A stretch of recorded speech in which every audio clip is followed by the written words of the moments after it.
I love Poland. There's just something about the landscape, the people, the atmosphere and the feelings I get from the place that truly makes me feel at home.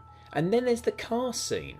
Not two cars are alike. There's style, there's passion, and there's no hesitance for what others might think. I love the Polish car scene so much, I drove 1,500 kilometres to Zerkow to spend a few days with the Italiano Squadre car club. Nothing but awesome cars, awesome people, and awesome vibes, and it's an adventure I want to take you on too. So join me for some of the best days of my life as I roll into the event.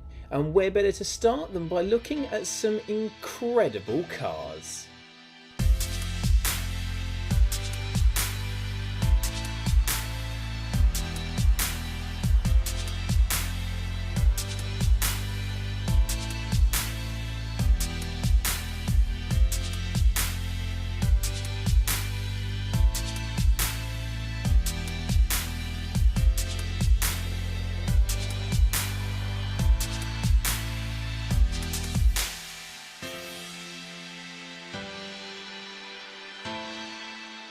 You drove this car when you were 3 years old? Yeah. Were you sitting with your dad? This car? So you've had this car for 20 years, did you say? Yes, in my family. That's so cool. I like it. That's really cool. Has it been a long time to do a lot of work? 3 years. 3 years, wow. This model is actually his toy from his childhood. It's not like he bought it recently. It's like, what, like 15 years? I found this in my grandpa attic. Oh, the model? Yeah. Wow. He found it on the attic. And then, Now I had these wheels only, and that's over. That's so cool. This Cinquecento looks perfectly normal, does it not? Quite apart from one of the later style Polish Fiat badges on the front of it, just looks like your normal common or garden Cinquecento, right? Not quite, because this is a perfect example of the Polish car scene pushing the envelope just to do the most ridiculous, crazy things just because you want to. Keep going round, keep going round. Still normal, still normal. What is this? Ladies and gentlemen, this is, to the knowledge of most people here, the first Cinquecento to be running 16s. These wheels are from some sort of Lancia, I can't quite work out which one, and these are 16-inch wheels tucked under the arches of a car that's only designed to have 13s, and at a push, upgraded 14s.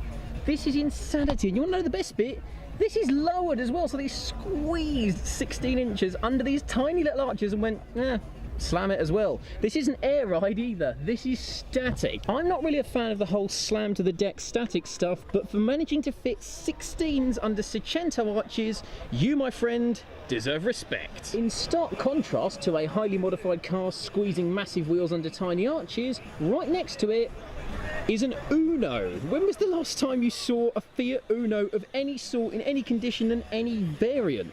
This one happens to be, I actually don't remember what variant, bear with me. That doesn't help. Alright, it's an Uno. That's not important what variant it is, but more to the point, look how clean it is. Not so much as a single rust patch or major ding or dent in it. The original steelies on it. The bumper is just immaculate, quite apart from the bit of grass from someone doing a burnout just there about 10 minutes ago. I've always liked the Uno because it's just a little bit different to your token Astra or Mark 1 Fiesta or loads of stuff from the period. Fiat's represent something a bit different, a bit quirky and a bit more characterful. The Uno does go unloved apart from the turbo versions, but when they're this clean and this sweet to look at and this tidy, you know what? Give them some love, people. Give them some love. Hashtag throwback. Fiat Coupe. Nothing new to say about this because I have talked about them before and this exact one was at last year's event, but oh sweet baby Jesus, do I love these things. These are just so muscular and cool to look at, right? Even the double bubble headlights, the big grille in there with the lights kind of curved into the shape of the car. There is a fat intercooler hidden behind there. The fact the whole front of the car lifts up to show the engine bay to get maximum access to the thing, which you'll need for this one because it's tuned apparently to around 400 horsepower. All through the front wheels, but it goes some way to showing what these guys in Poland do when tuning their cars. They don't pay much thought to, oh, is it going to be drivable? Is it going to be safe? You just wind as much power as you can possibly afford to modify into the front wheels and cling on for dear life. I've worked out why the Uno is in such good condition. It doesn't appear to have ever been sat in. Look at these seats, look at that steering wheel. That's not a car that's ever been sat in, let alone driven anywhere. That's why it's so clean. I've worked it out. Myth busted. Do not adjust your eyes. This is not, as you might think, a Lada, because as you can probably see there, this is indeed a Polish Fiat 125P. Now, quick bit of history for you. The Lada was originally based on the Fiat 124, built under license in Russia, and built under license in Poland from a certain year, can't remember which one, on the screen now please, as the Polish Fiat 125P. It's Polish made, it's a Fiat, Fiat's Italian, it fits in here just fine, and this one is lovely. I came to Krakow on holiday back in last November. I saw a fair few of these around, but this one is by far and away the nicest. This must have been resprayed because this paint is absolutely immaculate. That is brand new level good. At the front, the Polski badge is just the right amount of faded, isn't it? It's got a little bit of patina, but it's certainly not knackered and crap. In the front, we've got the quad headlights. We've also got some rally lights. I like that. Chrome bumper. Oh, that's incredibly good. If that was in the UK, rusted, ruined, stolen, or sold to a scrap man, one of the four. The wheels, I genuinely have no idea what these are. I'm going to go out on a limb, or a rim if you'd rather, and say that these are rotor BM8s, but they may well not be rotors, they may be originals, they may genuinely be Hayashi Street, or they may be something else entirely, but they're awesome either way. And you know what? This whole car's pretty cool, isn't it? Just subtly lower, just the right amount of patina on it that it's not immaculate and obviously restored, and I'm told it is incredibly reliable, takes 4 people, and is fun to drive, and they're cheap. Love this. This is a great example of the kind of car you see in Poland. It's different, it's quirky, but you look at it and you think, yeah, could fancy one of them. This is an early 90s Cinquecento, and quite handily, it's parked next to a modern day 500. If I just show you for scale, we've got the old car on the right and the new Fiat 500 there on the left. It's obviously gained a bit of bling, and it's quite a lot bigger as well. I wanted a 126 bad enough, and this beauty has very much reignited the flame. In fact, it's not just a flame, frankly, it's out of the frying pan into the fire, because look at this thing. This is by far and away the best 126 I have ever seen. Look, these wheels, again, absolutely no idea what they are, but they are stunning. They're 13-inch, they're the right size for a 126, they don't look ridiculous. They're just gorgeous. With the style period correct for the car as well, it just looks amazing. We had a bit of rain this morning, just a little bit, which is why you might see some raindrops around. The guy came back out after the rain and polished the whole car, and frankly you can tell because it is absolutely spotless and gorgeous. And on the whole, this is just a stunning example. I would love one of these little beauties in my life. And now I write about classic cars for a living, maybe I can expense it. There's an idea. 2 fenders from front. The sills underneath. Yes, all front. And it was all rusty when he got it. Yes, and this. And this panel here. Yes. All of it, and it was all rusty, and you fixed it. Oh, well done. There you go. 650? Yes. Oh wow. And original engine. Abarta. Few little bits. So clean though. Really nice. Thank you. From a Fiat 600, the carpet, was it? Yes. And was that from Italy as well, the red carpet? And then you got loud music underneath as well. I like it. But I think perhaps my favourite thing about this meet, about these people and their cars, and the Polish car scene in general, is the variety. There's all sorts of cars here. There's stock cars, modified cars, there's static cars, there's cars on air, there's cars modified for the track, there's cars that are daily drivers, cars that are bone stock, cars that are sleepers. There's so much variety here, but there's no rules. Everyone's got something different. Everyone just does what they want. There isn't that kind of snobbery that we have in the UK. You're just free to make the car you want, build your dream car, no matter what it is. If it's a little 20-year-old Fiat with a massive engine in it that's pretty much undrivable, who cares? Do what you love. And I think the car scene needs more of that. I love it. Okay, if you have access to the internet, this is a Cinquecento with which you might well be familiar. Let's just run through the specs. Under that humble Cinquecento bonnet, admittedly in a very, very nice blue, we've got a 1.4 litre 16-valve T-Jet, or the Abarth 500 engine. It's got forged pistons, forged conrods, and a forged crank. It's got a bigger turbo. It's got a custom ECU, and if that wasn't quite enough, I wonder if I can give you a little sneaky peek as well. Nitrous. That's right, we've got nitrous in here as well. Somewhere around about 500 horsepower in this thing, and all being dumped out by that exhaust there, which yes, is basically just a dump pipe. It's built by this legend here. That's not a legend. Do you want to tell us a little bit about it? So 10-second quarter miles? Yes, 10.8. 10.8 second quarter mile, 10.8. which is Audi R8 fast. Yeah, something like this. That's crazy. We've got an intercooler the size of your head in the front. Yeah, the turbo is even bigger. Yeah. The turbo's enormous, custom bonnet as well. See? So good. And just nestled down in there, we've got a turbo tucked away, but it's so neat as well. Like, it's not untidy and stuff all over the place. It's quite neatly done. And we think around 500 horsepower? Yeah, I think so. It's easily like this now. In a car that weighs sub 700 kilos. I think last time I weighted it was like around 800 with me. Around 800 with you in it. That's insane. I mean, this is what we're here to see. Basically, this is just a normal Cinquecento. A lot of people just call it a crappy car, and you've made it supercar fast. True. Dude, you're awesome. Seriously, congratulations. That is a legendary car. You're a legendary guy. We should take a drive, yeah? Yeah. Step over the nitrous. We'll not do the full potential run, we'll do a low boost one. A low boost, but it will be quick enough. Okay, so this is sedate and docile. Yeah. And how long was this to build up like this? The first engine swap I took like 10 years ago. About 10 years ago. Oh, Yeah. wow, so a long time ago. So first we do some small runs just to heat up the engine. Okay. So just to warm her up. Yeah, nothing super crazy. Nothing crazy, just feels alright. A short while later, the oil was warm, and now for some low boost.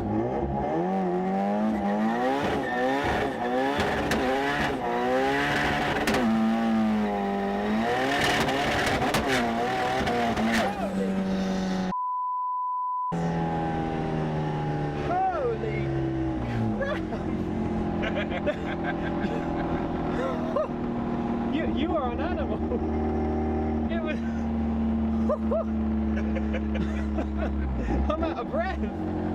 It's pretty fast, yeah? It's just a rolling explosion. That's just low boost.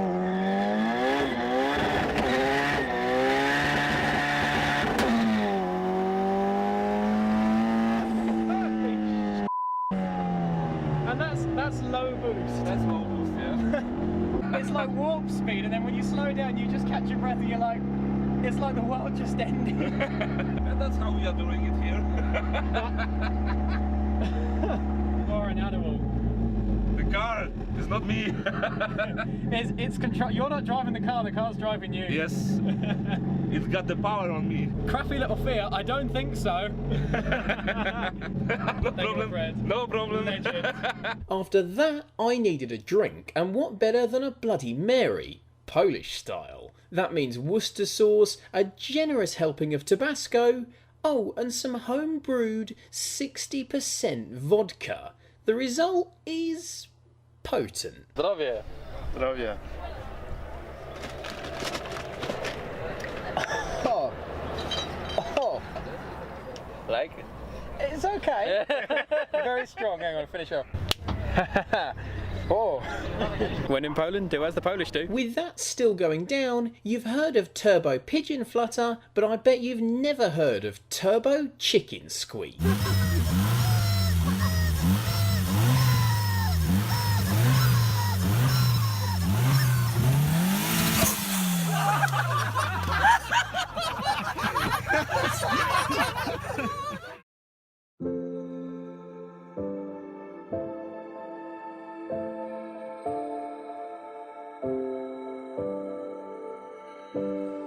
The next morning, there's a general buzz in the air as people excitedly clean their cars, including me. With all the cars clean, we line up for something very special, a parade of all our cars through the local town. I can barely contain myself as I line up the Super Cinquecento, ready to go. It begins. Oh, the guys in the Barchetta have got a much better camera platform than I do. There's fire engines all over the place to shut the town down. That's how into these cars everyone is here. They're willing to close a town down for a little while just so these awesome little nuggets can have a proper parade through. Everyone's out watching these crazy little cars. A few little cheeky skids as well, because you got it.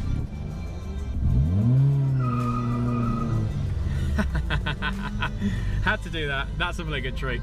If this happened in the UK, it wouldn't. They wouldn't do this in the UK because it would be uncivilized and disrespectful and a breach of the peace and all that sort of thing. Not in Poland. They're so inclusive and they love these cars so much, they shut a town down with the help of the authorities because they love these cars so much and they want to help people do what they love. Oh, we don't have to drive sensibly. There's people doing burnouts, there's people weaving around in the road, blasting air horns. This is what the car scene should be about. Even if you don't get it, even if you're not part of it, you're still accepted, you can still have a good time. The people here get this. They get that we love these cars, they get that it's a fantastic day, 10-15 minutes of your time to let these petrol heads have a moment they won't soon forget. I'm not gonna forget this anytime soon, I know that. What a crazy thing.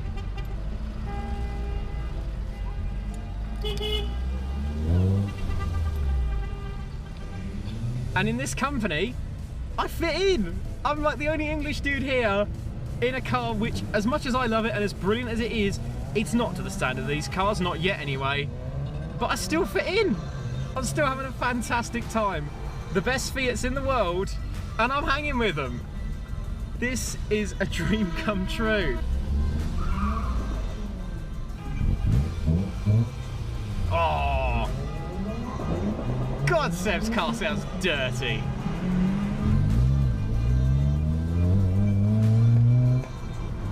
Oh,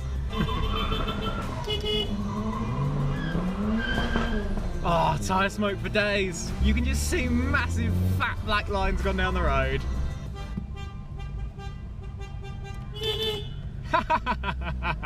There's everything from the best Cinquecento show cars and race cars and just amazing modified cars in the country, in Europe. I'm going to go the world, and there's everyone expressing their relationship with Italy and with Italian cars in the only way we know how, which is just go crazy. It's the Italian way.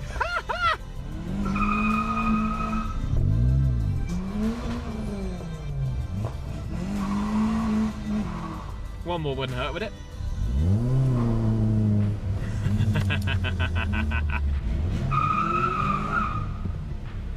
Oh, I love it. The vibes, the emotions, the smells and the sounds. One of the best things I've ever done. I love this car, I love these people, I love this country.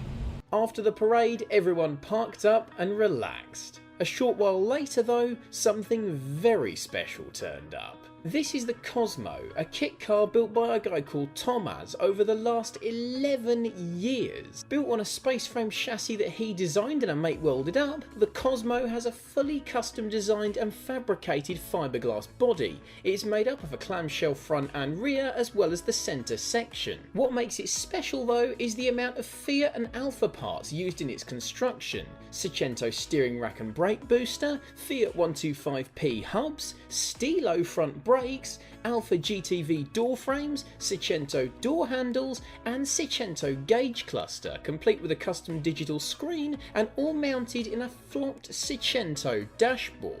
Elsewhere, the rear brakes are from a V6 Alfa 159 and the rear struts are actually Cinquecento front suspension. The power plant meanwhile is the 1.4 T-Jet from an Abarth 500, mated to a Cinquecento 5-speed gearbox and all controlled by an ECU Master EMU standalone. Even the glass is repurposed. The rear window is, you guessed it, from a Cinquecento, while the windscreen comes from a Fiat Coupe.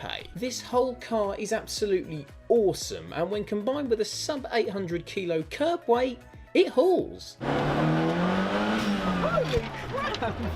Tomasz plans to finish some small touches before taking the car to the UK to register it. From there, he's aiming to make multiple cars and kits so that people can buy ready-made cars or do it DIY, aiming to appeal to people as a budget track car. He also trailered it around 280 miles from Warsaw just to show the car to people and to meet me, so he's even more of a legend than you think. This kind of determination, spirit and passion for building something different different is exactly what I came to Poland for. The Cosmo is incredible, both as a car and a concept, and I hope that Tom, as his dream of putting these into production, comes true. He really deserves it. You're a madman, but I love your car. Thank you very much. Later in the day, the traditional Italiano Squadre events begin, including the Rev Battle. So sit back and enjoy the taste of 42 cylinders of Italian meat with some Polish spice added in.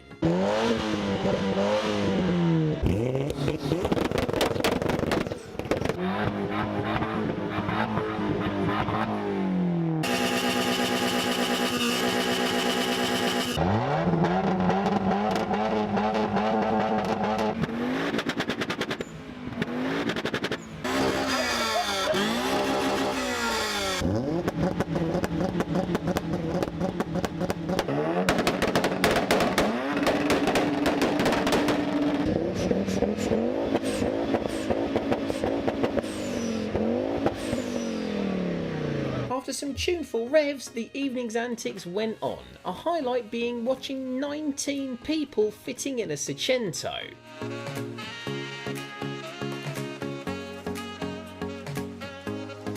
Twice.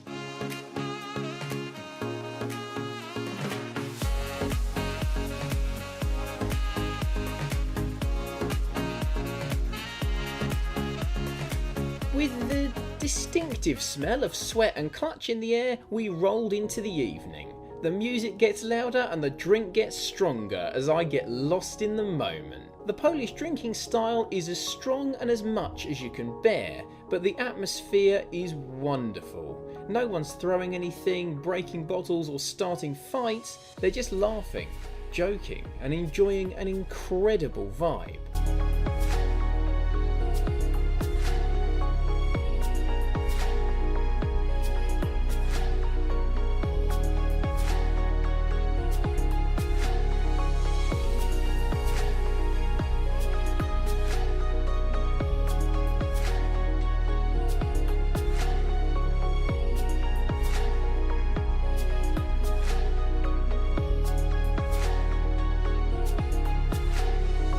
Once it's completely dark, we light up the sky with coloured fire and a vast fireworks show, culminating in a moment called Let Zerkow See Us. Every car in the meet turns all their lights on, creating an incredible spectacle, the likes of which I've never experienced. After 3 days of amazing times, this final moment might be my favourite. Everyone stops for a minute, looks around at everything going on and simply takes it in with a smile on their face. And this is why I love Poland. The cars, their passion for them, the friendliest people I've ever met, the atmosphere warm and welcoming, and a general relaxed vibe you don't get anywhere else. For its cars, its people, its emotions, experiences and its memories, really is poles apart.